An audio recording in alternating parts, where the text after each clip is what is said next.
Hello everyone, welcome back to whatever you guess this is going to be. Oops, wrong board. That's right, can white actually win in this generic complex position with the full rook removed?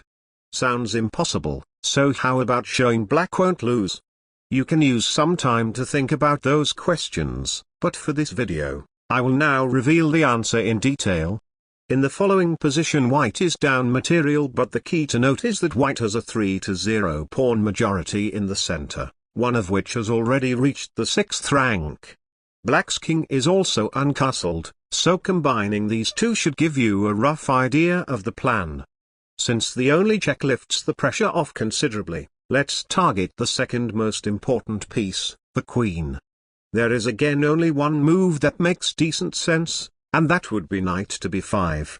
If black fixes the queen on e5, we have bishop to b2, deflecting the queen away from guarding c7, which cannot be allowed because knight takes c7 check will come, and after king to f8, both bishops will be captured with check. In the end white has a powerful deciding move revealed later, and not taking the bishop also doesn't help much because the queen will just be captured, letting white regain all the material deficit at a minimum. So black must play queen to c5, and with our knight on b5 under attack, this is much harder to refute.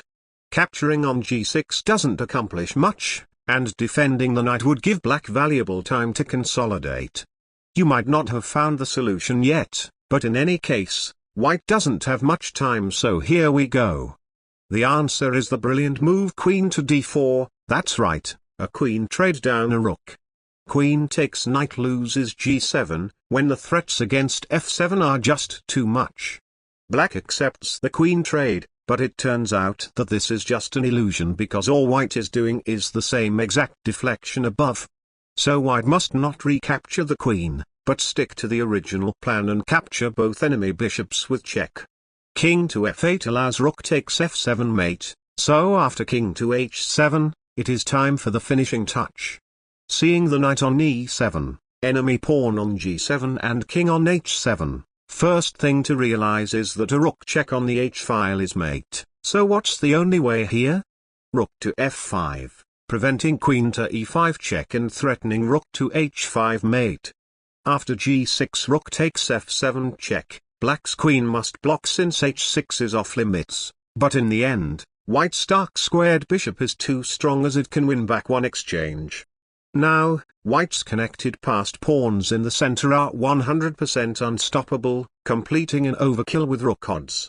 If you want to see more brilliant chess tactics like this, be sure to like and subscribe for more, and I will see you all in my next video. Goodbye.